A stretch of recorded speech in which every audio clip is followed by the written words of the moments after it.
It lies somewhere between the pit of your stomach, your racing heart, and your brain, somehow trying to keep it all together. It's an area we call the adrenaline zone. Lift off.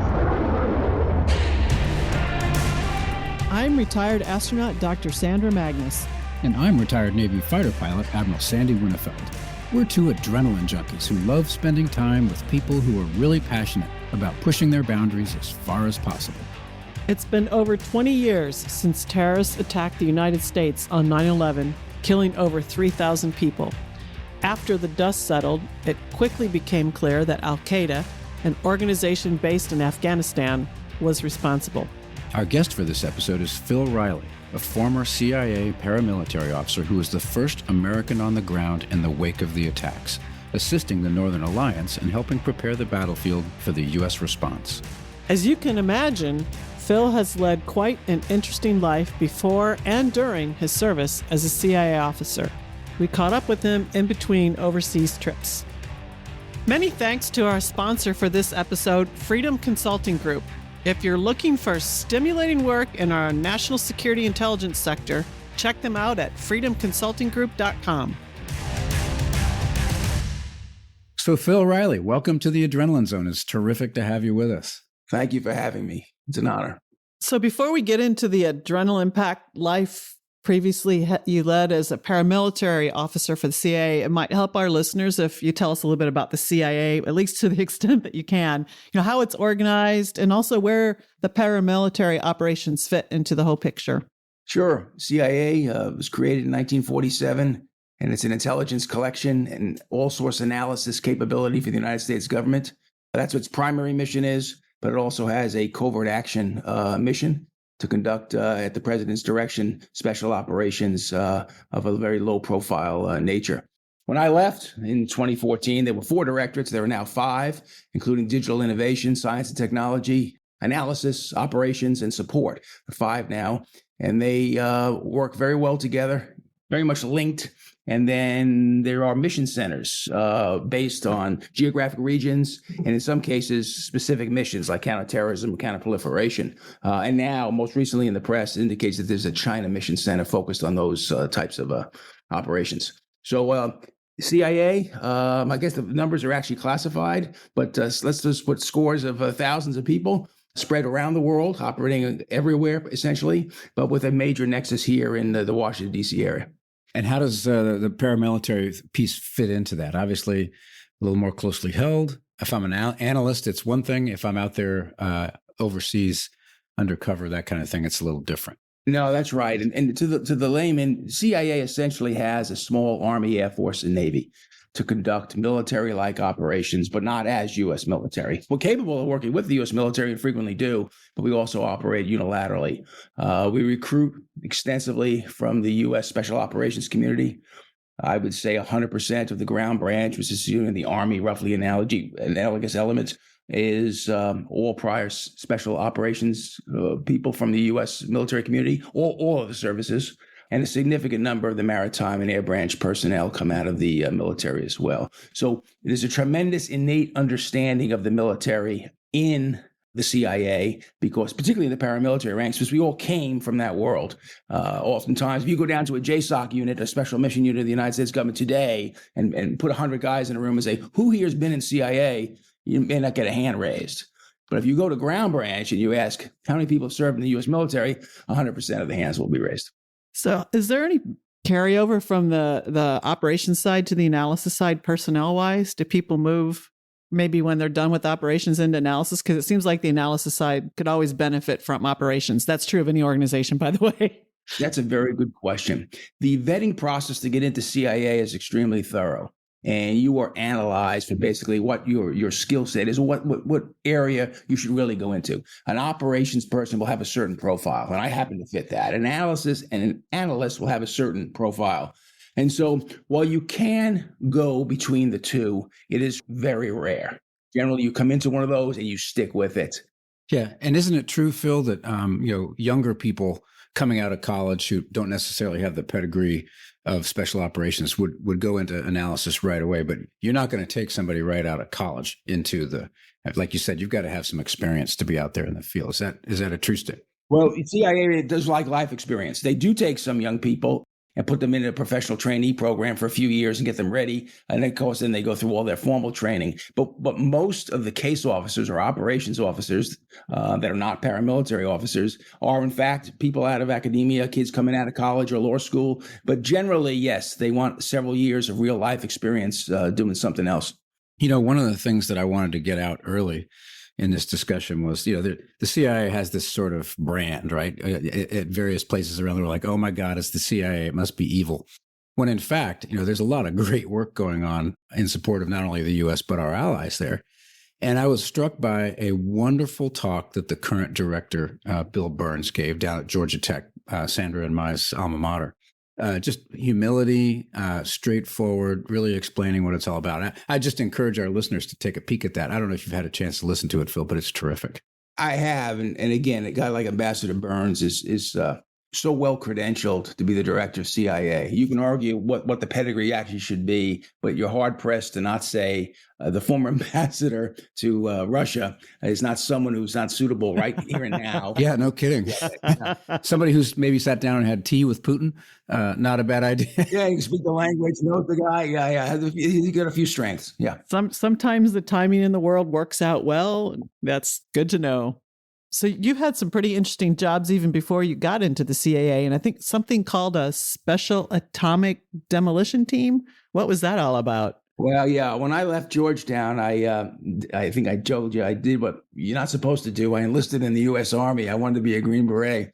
So with my Georgetown degree, I went to the Army, but on a path, or at the time, that was available to young people coming in and make it through all the hurdles through Special Forces. So yeah, I was in a Green Beret in the 7th Special Forces Group in the early 1980s and was assigned to a HALO team, a high altitude jump team with the SATM mission, a Special Atomic Demolition Munition mission, which is a backpack nuke, which are no longer in the U.S. inventory, but they were at the time. And they were in theory for operations where at the time, U.S. airframes or Air Force or missiles would not be targeted. So we did a lot of training, a lot of jumping, high altitude. High altitude is anything over 15 grand. Most of our jumps were about 25,000 feet with that device. And then as a team, we had other missions that were associated with getting that device into place.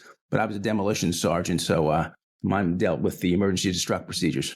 You left off an important part of HALO, and that is the LO part, which is low opening. So here you are jumping out at high altitude, coasting in there and opening that parachute at very low altitude, but at least you had a nuclear weapon attached to your back. Yeah, that's not risky at all. No. Yeah, I was very lucky. I was not a natural jumper. I learned it for the military, both jump school and HALO school. But I was on a team of super experienced people. There's a jump community and culture. If you really get into skydiving and HALO jumping, you can meet people. And I did meet people with thousands and thousands of jumps. And so their capabilities were just absolutely remarkable. So you felt very safe. And when you're out of that plane, you're on your own, right? You've got to deploy that canopy or get your reserve into gear. And I've had malfunctions. I've had to use my reserve, but you have a real sense of safety given the caliber of the people that were on the team. I was the least experienced by far, to be honest. But at least you were doing it at night. Yeah, it was at night. Yeah, with oxygen, exactly. And I don't care what goggles they provided you in the day, they always would fog up. So you're trying to look at that altimeter frantically to make sure you had the right altitude. Oh, wow. I had the opportunity to jump once from 14,000 with a tandem because I was just curious what it was like. And can't imagine doing that a lot, but it was interesting. We had a great episode previously with Blanco, who was working in this brewery where rival gang members manned the thing, and their graduation exercises to jump out of an airplane. And, most of them have never even been in an airplane and having to jump out of it for the first time. Pretty amazing. Well, so let me ask you, you started out in the Special Forces. And by the way, there's a pretty high, I don't know if it was like this then, but high percentage of special operators that have college degrees. So you weren't necessarily alone in that regard. But what was the path you took to get into the CIA? There had to be other alternatives out there. You chose the CIA or they chose you, one or the other. That's right. I was getting ready to ETS or leave the service after 3 years. And I had this desire to go to Delta Force, but of course I would have to re-up and re-enlist for that. And I realized probably the officer ranks were where I should go. So what I did was I started to look at the U.S. Navy Naval Aviator Program and started to go through the hoops to go into the Navy upon exiting the Army. That said, at the exact same time, I did get a tap on the shoulder from a CIA representative at Fort Bragg. That was located there then and is still there. With one of his duties is to identify people coming out who may be suitable for the CIA. So I got tapped on the shoulder, and I was running both the Naval Aviator Program and the CIA in parallel. And frankly, the CIA only won because they offered the job quicker. So I was eager to take that. And plus, let's face it, the mystique was there. I knew very little about what I was getting into. I had never heard of what a paramilitary officer was, had some rough idea, but it made a lot of sense. At the time, if you recall, in the early 80s, the Contra effort in Central America was going strong. I was a 7th Special Forces Group guy, which covers Central America, South America. So it made a lot of sense to bring a person like me in and then turn them around and use them on that effort, which is exactly what CIA did. So we in naval aviation let a good fish off the hook is what you're trying to tell me. I'm not sure about that. By the way, that interest was pre-Top Gun, as I like to say, and I know you were in that film. This is before it became really sexy, but frankly, it was exciting.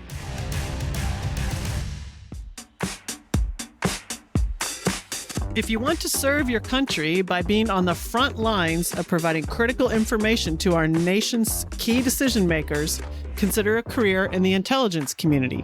Freedom Consulting Group offers a highly rewarding way to be part of the intelligence community in the private sector. If you're an experienced coder and an American citizen and are looking for a great work environment, job security, and terrific benefits, visit Freedom's website at freedomconsultinggroup.com. What kind of training, well, at least that you can talk about, did you do to prepare for some of your paramilitary operations, or just in general? Well, CIA, and that's a great question. And they do more now in preparation for the cycles that were up until very recently, for 20 years, going back and forth to Afghanistan and other troubled areas. At the time, we like to say CIA is a consumer of skills. I mean, we let the U.S. military do so much of the actual training. So you come credentialed, and basically you're getting additional paramilitary skills specific to CIA, let's say equipment or team or the way we operate. But the biggest piece you're going to get as a paramilitary officer at CIA today, and this wasn't always the case 25 or 30 years ago, is you're going to also get the operational training as a case officer, as a collector of intelligence, being able to go out and spot, assess, develop, and recruit foreign sources for CIA. So you are dual-hatted. Paramilitary may be your primary focus, but you also have the case officing skills. So that is all trained, and you're provided that training at the farm. But you still need, I think, recurring. I mean, when we were training for a shuttle, even when we weren't flying, we were doing sims periodically to keep our skill sets up. So you still had ongoing refresher training, right? We did extensively. We have facilities around the U.S., or we borrow U.S. military facilities at the time, and we do a lot of our training. And we also would send people back. For instance, I did special operations training with the U.S. military as a CIA officer going back. When I went through Halo training in the Army, there were two fellows with long hair. I said, I don't know who these two are, but they were CIA people going through the Halo course at the time. Wow. So we'll get into some of your interesting experiences in South Asia in a bit, but you didn't start there. You began your career as a paramilitary officer elsewhere. Tell us about that. Yeah, it was the mid-'80s, and they were using us extensively in Central America against the Sandinistas, the whole Contra effort, if you will. At the time, we were not in direct kinetic operations against the Sandinistas. We were training and equipping the Contras and other elements with the equipment or the gear they needed to conduct the operations. So like surface-to-air missiles, man pads, and things like that. We provide the training. So yeah, a lot of that. And then also at the same time, mid-'80s was the Africa Bush Wars and various conflicts on pushing back on the then Soviet Union, which had Cuban proxy forces all throughout Africa. And we were doing operations against them in certain places. Most Americans, including myself, don't really know much about those Bush Wars. What was the dynamic? What was going on, and why were we involved? I guess just trying to push back against the Soviets, or That's exactly right. I mean, you still stop the spread of communism. It sounds almost, humorous today, but at that time in the early 80s, right, you were stopping the spread. The Soviet Union had not collapsed yet, but they were overextended. Again, they were using Cuban proxies. And so wherever they were trying to spread communism or some of their allies, we were there to push back in one way or another. I'm not suggesting they were kinetic or paramilitary operations all throughout the continent. They were all forms of covert action, from covert influence to some technical operations. But from a paramilitary perspective, yes, those operations did go on. And I would imagine that your Latin American experience would help you understand how the Cubans were operating on the continent there. It wasn't just like totally lifting and shifting. You kind of had a sense for what was going on already. No, you're exactly right. And to be honest, a lot of the weapon systems are the same. The man-pads, the Stinger obviously is very, very famous. The precursor to that was the Red Eye. It was a more primitive version, but also very effective in bringing down airframes, and then Stinger. So a lot of the weapon systems, carried over. As a paramilitary officer, you had to know those systems. We were going to be introducing them or utilizing them. Be a little bit different. I mean, for instance, in some of the Africa Bush wars, there was armor involved, okay? You didn't have that in the Central American conflict. So again, very different weapon systems be brought to bear. TOW missile, I mean, for instance, could be brought to bear. It's interesting to say that because you jump forward to even the current crisis and the TOW missile's not completely out of the game. Yeah, no kidding. It's a big shift. A lot of people are waking up to the fact that big, slow, non-stealthy things are pretty vulnerable to these small, smart things, right? Okay. So most of us visualize someone sort of covertly going into another land as a James Bondish. There's a lot of popular romanticism about some of this, but you weren't wearing a tuxedo with a pistol underneath, but still there are always special toys, as it were. So do you have, or did you have at your disposal something like a Q? Oh yeah, I know the Office of Science and Technology, the OTS, and is remarkable. It is the real Q. By the way, in the British service, they have a queue. That's an actual legitimate thing. There is a queue. But their budgets are not like they are in the James Bond movies, I assure you, my British colleagues. But in the U.S., they can be. But you're correct. We would deploy, again, I'm speaking as a paramilitary officer, often in an alias persona with alias documentation, and operates as not as a U.S. official. That was very much easier in the 80s and before. It got more difficult in the 90s. Got very hard in the early 2000s, and I think it's damn near impossible now to operate in an alias persona, given ubiquitous technical surveillance and all the intertwined connectivity of the different security apparatus around the world. But and I'll leave it at that because I'm no longer in government service, but there's probably ways to still defeat that. But it's very, very different world than when I was a young buck and you could put together an alias credit card and a couple, and a driver's license and passport and go. Yeah, much different. And any cool devices, obviously, that are out of service right now? Obviously, you couldn't talk about anything that you know of that's being used, but we had very interesting communications capabilities that, frankly, would still be interesting even now. And obviously, everything's overtaken now by how do you operate even on the internet and obscure or obfuscate what you're doing. But back then, satellite communications with special devices and all were very, very interesting to me. In terms of weapon systems, no, not really. We would often use what was available to our military colleagues. I mean, there was an agency sidearm. There still is an agency issued sidearm. It's changed over time. But again, in the paramilitary ranks, you use whatever you needed to do. I mean, an AK-47 is not an issued U.S. military weapon, but again, frequently where we operate, that may be the only thing at hand. Interesting. So let's move on. I found myself off the coast of Pakistan on an aircraft carrier immediately after the terror attacks of 9/11. But we didn't do anything for a month while all the diplomacy worked its way out and all that sort of thing. But you were if I'm not mistaken, the very first American security person, what have you, on the ground in Afghanistan after those terrible attacks. Can you give our listeners a sense for how that all came about, when you arrived, and sort of what you were doing? Yeah, sure. I was in language training, learning Serbo-Croatian actually on the morning of 9/11. And like a lot of colleagues, Americans, when we saw the horrible events on TV, I knew within minutes, in some cases, that it was a terrorist strike. People tried to volunteer and get back into the fray. So Serbo-Croatian was no longer important to me, and getting into the response was critical. I was very lucky, and I was picked to be on what was known as the Jawbreaker team, picked about 2 or 3 days after 9/11. We started to assemble CIA, a team of people to go in. The president was offered a number of, at the time, George Bush was offered a number of courses of action for reasons. Again, you, Sandy, you probably know better than I. DOD just did not have a very immediate, quick response on the shelf to go. George Tenet, director of CIA, and some others did. And what it was we would send a team in to work with the Northern Alliance, which we had a relationship with. However dodgy that relationship was, we had one, and we had the air assets in theater or near theater that we could get to. And so we prepared a 10-man team, 7-man on the ground and a 3-person air crew. So 10 people. We would be utilizing an Mi-17 Russian airframe staged in the area that recently had been refitted. We had not been into the Northern Alliance for 6 months or more, the CIA, but that was the mechanism we were going to use. And the mission was straightforward: get to the Northern Alliance, bring them to our side, and prepare the way for the introduction of U.S. military boots on the ground, as well as collect intelligence on al-Qaeda, the perpetrators of the events of 9/11. So what kind of risks did that entail, and how did you deal with them? It was interesting. I'd done a lot of work, and we talked a bit about it already, with working with liaison. And liaison can be everybody as formal and as great as the Brits or the Australians, and it can also be a bushfighter somewhere. But I knew how to work with liaison, so I was not really concerned with dealing with the Northern Alliance.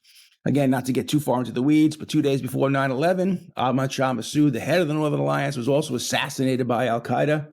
That event completely galvanized the Northern Alliance to our side, the side of the USA.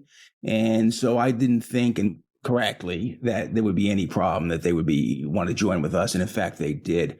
My biggest concern then was, and probably remains, getting in and out in a rickety Mi-17, the way in through Uzbekistan and Tajikistan and down into the Panjshir Valley. You have to go up to 15,000 feet in this older helicopter and get over, clear a pass, and then descend. So it was always, to me, was going to be a mechanical issue. I've often said if we were going to have a massive loss of life in CIA standards in Afghanistan, it would have been a helo loss. But knock on wood, we have not had that happen. Anyway, that was my biggest concern, was getting in. Once in, we were there to map enemy positions. Again, at that time, the Taliban still controlled the entire country.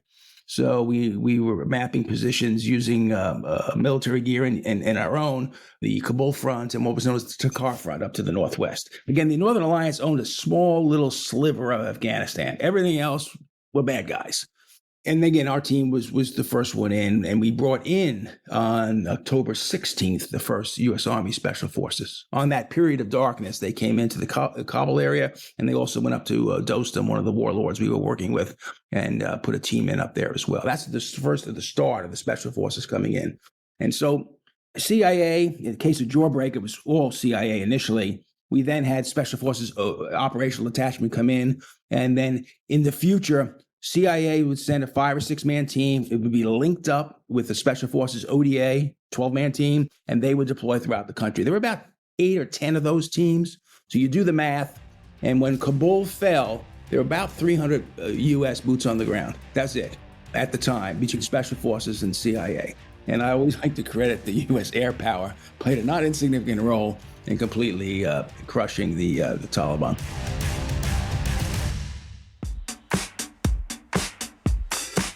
Looking for meaningful employment within the intelligence community? Look no further.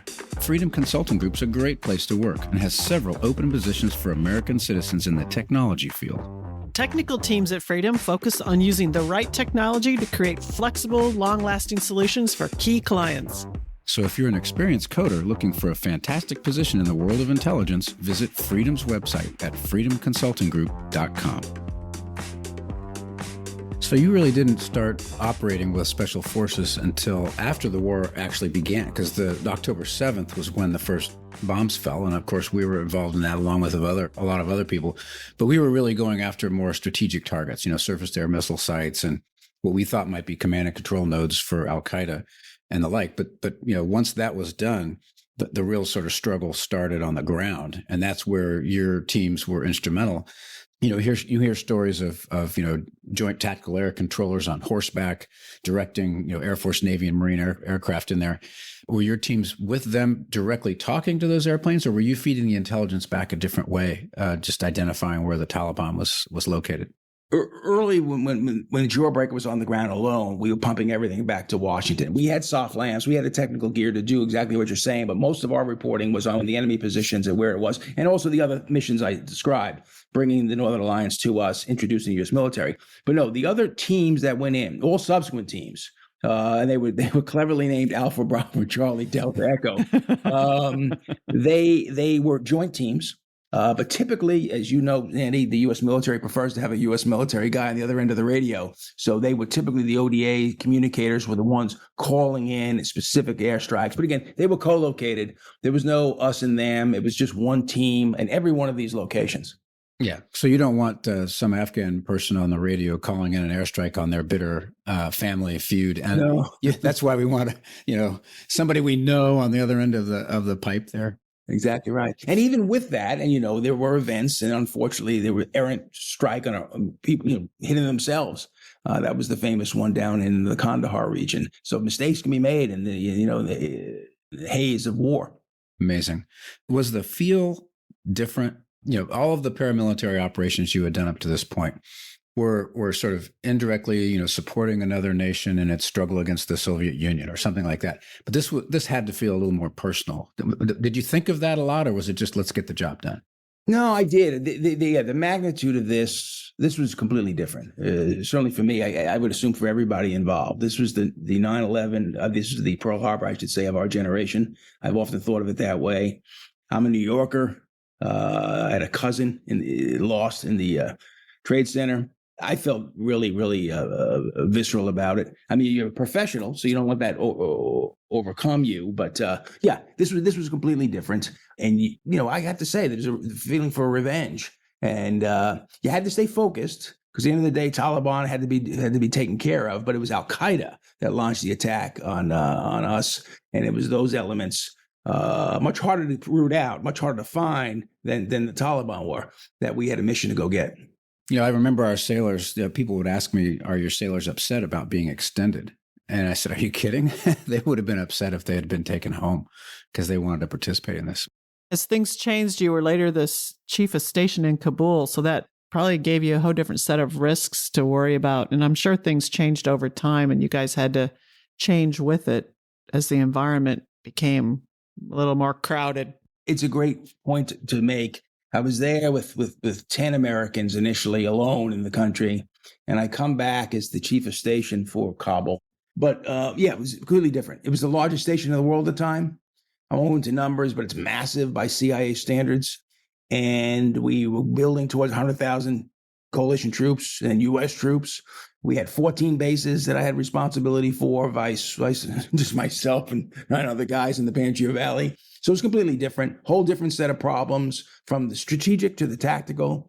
There's always a push in intelligence collection, to get that big strategic gem, right? That when are the Iranians going to do this? Or, what's Putin really thinking?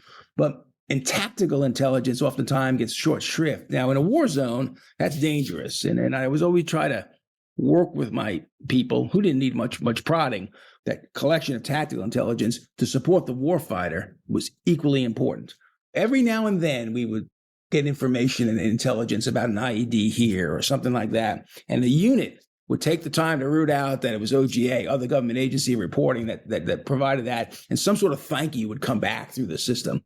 And to me, that was the absolute best. I didn't have any strategic intelligence that was as good as the feeling you would get where you could directly help U.S. military. So I'd say our reporting was roughly 50-50. At one point, maybe the 60-40 strategic tactical. But in a war zone, force protection, not only for the military, but for yourselves, is just so overwhelming. The fact that we collectively lost as few people that we did, given the dangers of that place, is a credit to the force protection efforts.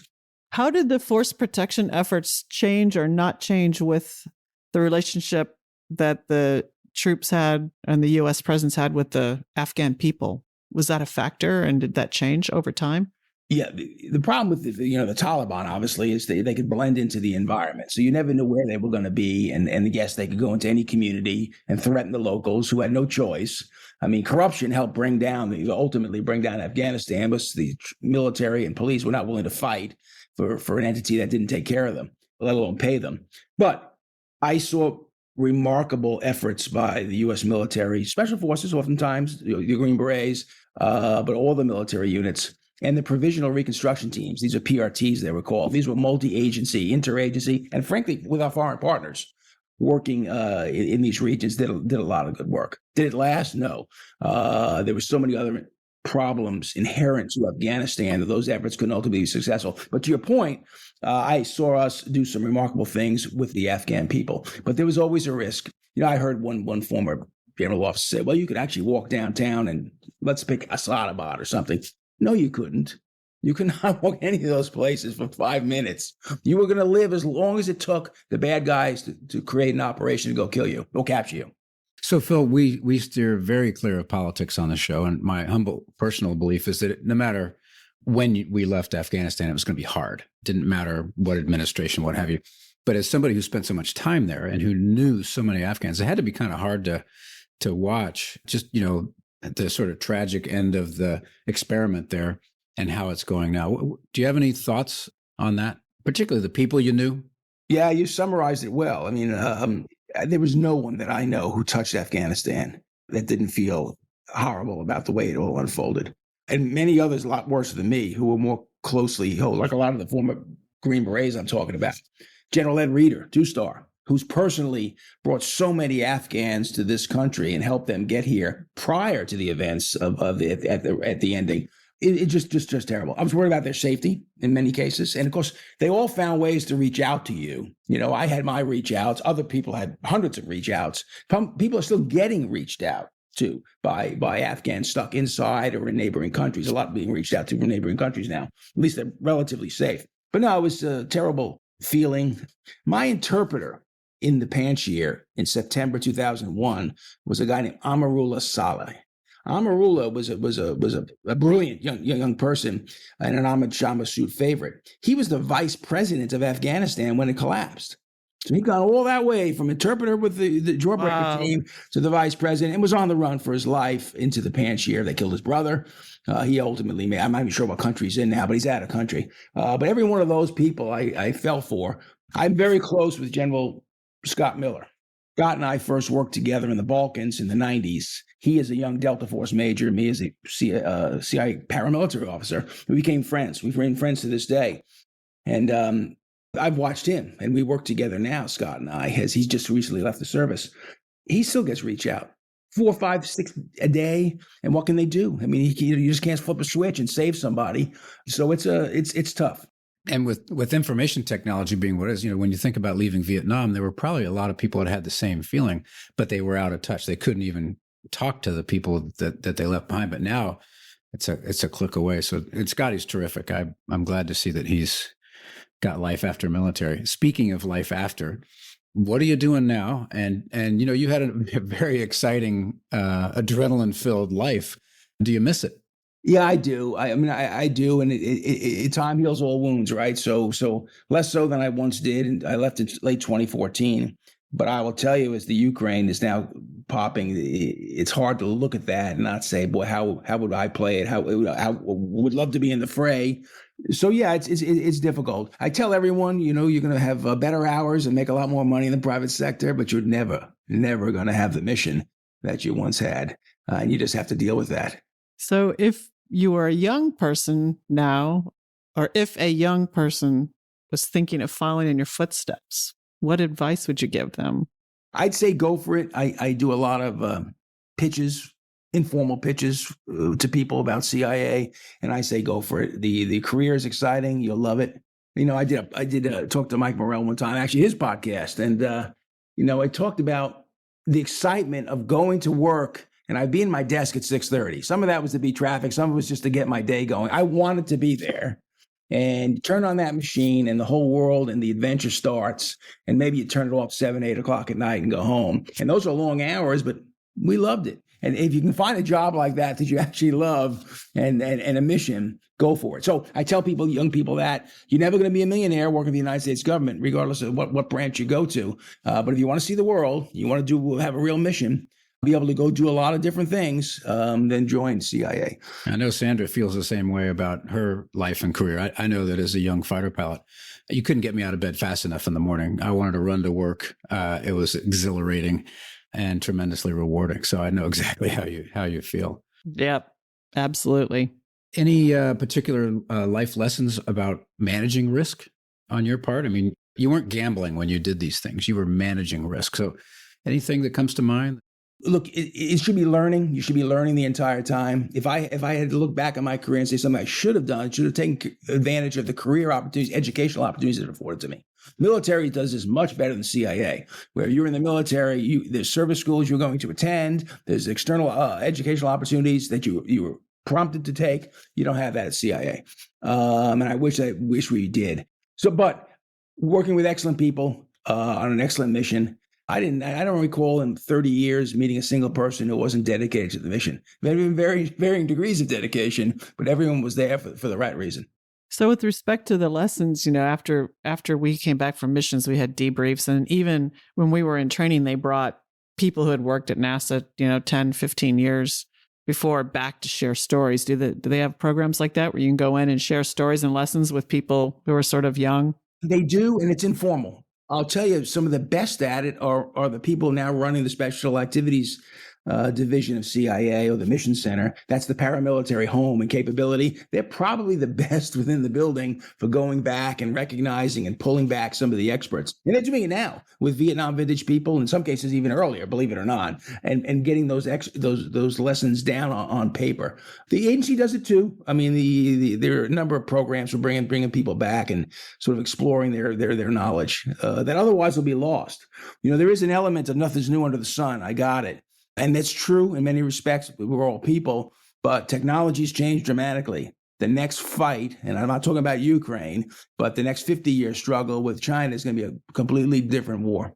Well, Phil, this has been absolutely terrific. It's a real treat for our listeners to get to hear somebody like you talk, because there's so much mystique associated with intelligence and CIA and that sort of thing. And getting a real human being on to talk about it, and people can realize, okay, these are dedicated people doing an important job. And I the whole time we were talking, I was thinking, when I was walking through an airport in uniform or something, people would always come up and say, thank you for your service, which was nice.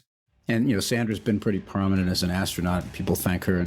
And I always think of first responders and that sort of thing. But it's probably pretty hard for a CIA paramilitary officer to experience that feeling of gratitude from the American people for what you've done, the sacrifices you've made, the risks you've taken. So please, on behalf of our listeners and ourselves, thank you so much for what you've done for our country over all these years. Absolutely. And it's been a delight to have you. Very nice of you to say that. I really appreciate it. Thank you. That was Phil Reilly, a former CIA paramilitary officer and the first American on the ground in Afghanistan in the wake of the 9/11 attacks. I'm Sandra Magnus. And I'm Sandy Winnefeld. Thanks again to Freedom Consulting Group for sponsoring this episode. Do work that matters. Check them out at freedomconsultinggroup.com. Join us back in the Adrenaline Zone next week for a new episode, and be sure to follow the show wherever you get your podcasts.